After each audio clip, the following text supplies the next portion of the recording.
Hey, what's up? John Simons here. So today I have a book review for you today. It's a really short book, but I kept on seeing this pop up, and it's a lot of people recommended this book. It's called Love Yourself Like Your Life Depends on It.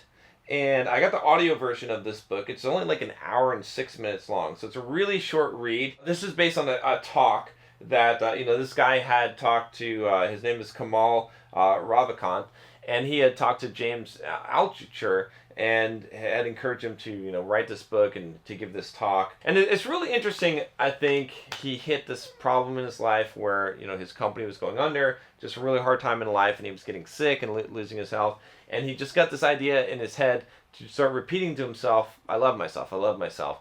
And it seems really cheesy. And at first I was like, yeah, I don't know if I want to read a book like this. It seems really, but the concept makes a lot of sense, right? And I think this is something that, well, I read the book because, like I said, it was recommended a lot of times, but I'm doing the review and I'm going to recommend the book, even though it's really short, just because I think that a lot of you that email me, a lot of the problem that you have is that you actually do not love yourself, right? And you can always tell this by a person's level of self-development, right? And self-discipline. Because a person that does not have a great love for themselves, they are going to not have a lot of discipline, and they're not going to have a lot of personal development because they're not going to set aside time for themselves in order to grow and develop themselves as a person, because they don't think that they're worthy. By virtue of not thinking that they're worthy, they tend to think that other people are not worthy, and they tend to have jealousy and resentment towards other people. So you'll find them to be very bitter, very negative, to be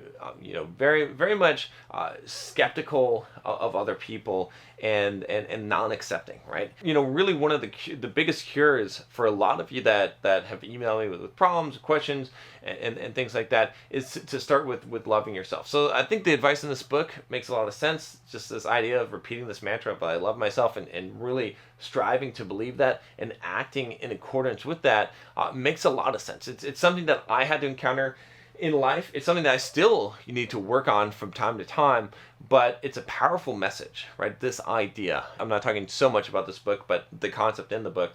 But I truly believe that if you want to be able to love someone else, that you're incapable of doing so until you love yourself, that you can't really look at someone else and be truly happy for them and truly want what's good for them if you don't have that for yourself. The more that you have this love for yourself, the more that you will be able to give out that love to other people, the more that you'll be able to do the things that are going to be positive in your life, that are going to positively impact other people. When I'm in a place where I feel self-loathing, and I don't love myself, or I don't, and I'm loathing on myself, I'm not expressing very much love towards the people. I'm not doing very much good in the world. The best that I'm able to do in the world is when I'm in that period of feeling like, John, you're the shit, you're awesome, I love what you're doing, right? And I feel good about myself. And I think that's kind of the premise, really the big thing to gather from this book,